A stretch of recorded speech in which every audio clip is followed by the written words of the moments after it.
Bismillahirrahmanirrahim. Assalamualaikum warahmatullahi wabarakatuh. Apa kabar ayahanda dan bunda? Alhamdulillah, kita masih diberi kesempatan oleh Allah untuk berbagi informasi. Insya Allah kali ini terkait dengan episode kedua, kekerasan pada anak. Kekerasan pada anak adalah sesuatu yang tidak selalu tampak, tetapi sangat melukai. Untuk itu, apa yang perlu kita perhatikan? Pada episode kali ini, kekerasan sering tersembunyi dalam hal yang dianggap biasa. Dengan kita mengenali bentuk-bentuk kekerasan, berharap anak-anak itu tidak mengalami kekerasan yang berlanjut. Kekerasan pada anak tidak selalu berupa luka fisik. Banyak bentuk kekerasan tersembunyi dalam kebiasaan yang dianggap biasa. Untuk itu, perlu kita tekankan. Tidak semua kekerasan pada anak meninggalkan memar.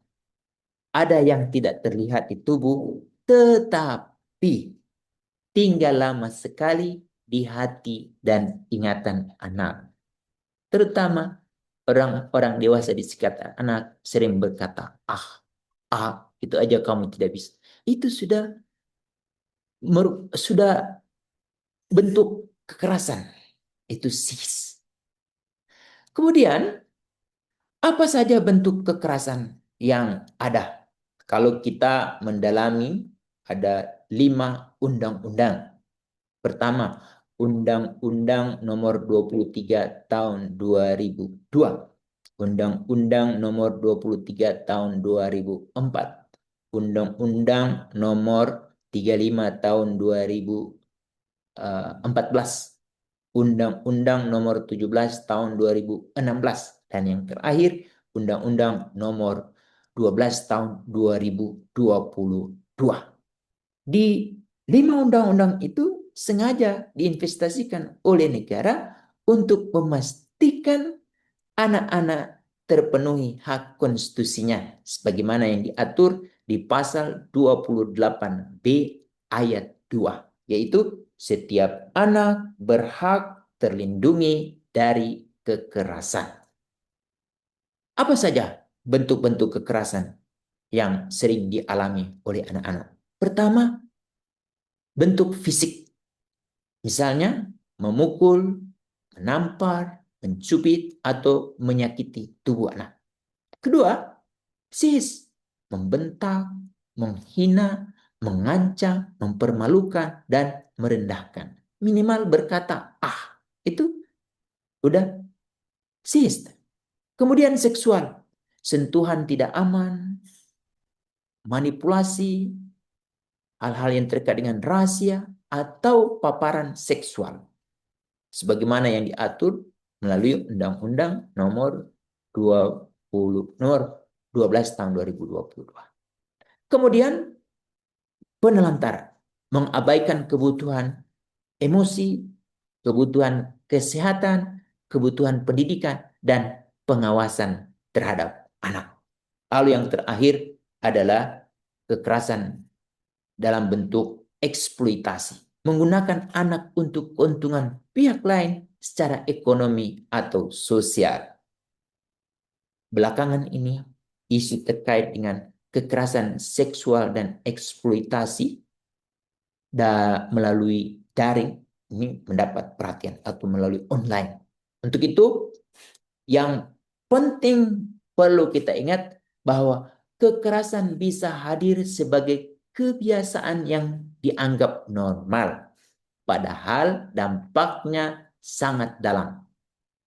Bukan semua luka terlihat di tubuh, tapi anak-anak ada yang sudah mulai menarik diri atau anak-anak suka melakukan hal-hal yang seharusnya mereka tidak lakukan, tapi mereka lakukan seperti membuli, agresif, tidak mau mendengar, emosional.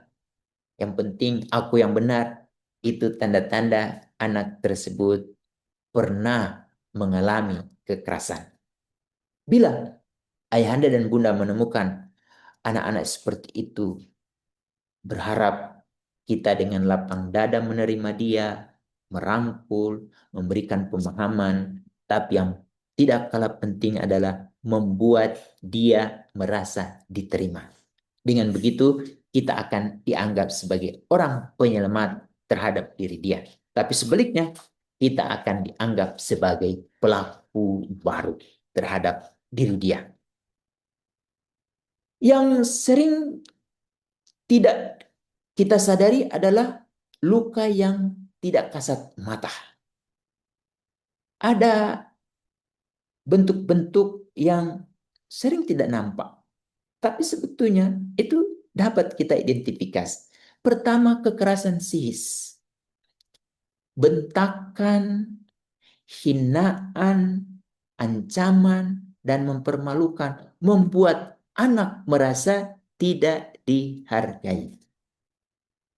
Kedua, kekerasan seksual tidak selalu berupa serangan fisik, bisa berbentuk rahasia, membocorkan rahasia lewat foto atau apa, atau memanipulasi foto dan paparan yang tidak sesuai usia. Kita beri akses mereka untuk melihat gambar-gambar yang seharusnya mereka tidak lihat. Itu termasuk dalam bentuk kekerasan seksual. Kemudian penelantaran. Anak bisa tetap tampak baik-baik saja. Padahal kebutuhan emosi, kesehatan, dan pengawasannya diabaikan. Itu sering banyak kita lihat.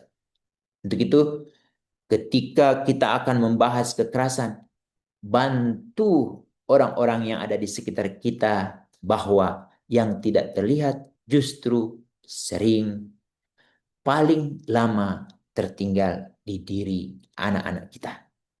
Untuk itu dia perlu ditangani dengan penuh kesungguhan dan negara sudah menyediakan fasilitas melalui UPTD PPA di masing-masing kabupaten kota kita.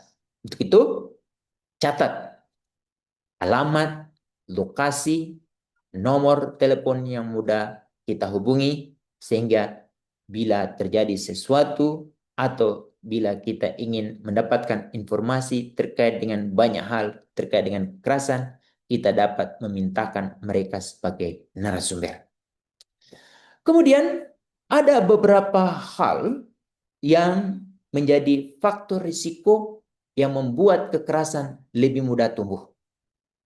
Faktor-faktor risiko ini kalau kita sudah ketahui, ini yang perlu segera kita atasi.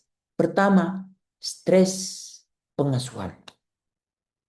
Kelelahan, tekanan ekonomi, dan emosi yang tidak terkelola dengan baik yang dialami oleh keluarga, terutama ibu, itu yang kemudian menjadi pemicu kekerasan terhadap anak-anak mereka. Kedua, konflik keluarga. Hubungan tegang yang membuat anak berada di ruang yang tidak aman. Mereka tertekan. Kemudian budaya yang membenarkan kekerasan. Kalimat seperti biar kapok membuat kekerasan terasa wajar. Kemudian pengawasan yang lemah. Anak tidak memiliki orang dewasa, aman, atau ruang pendampingan yang cukup. Itu menjadi faktor risiko. Mereka tidak tahu bila terjadi sesuatu, kepada siapa mereka bertanya, kepada siapa mereka melapor, dan kepada siapa mereka meminta perlindungan. Lalu yang terakhir, dukungan sosial yang minim. Keluarga tidak tahu harus mencari bantuan kemana saat situasi memburuk. Seharusnya dengan mereka mengetahui alamat UPTD PPA, minimal mereka tahu kepada siapa mereka akan meminta bantuan. Untuk itu, mari kita dorong. Faktor risiko tidak membenarkan kekerasan, tetapi membantu kita pada situasi yang perlu untuk mencegah sejak dari awal. Ingat, stres pengasuhan, konflik keluarga, budaya yang membenarkan kekerasan, pengawasan lemah, dukungan sosial minim, ini menjadi faktor risiko di mana anak-anak kita akan mengalami kekerasan. Bila ini semua kita dapat atasi, insya Allah anak akan menemukan lingkungan dia, baik itu di rumah, di sekolah, atau di komunitas yang ramah anak.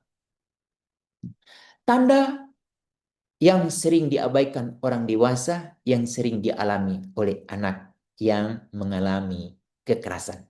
Tanda-tandanya seperti yang kami ungkapkan sebelumnya. Pertama, anak mendadak diam.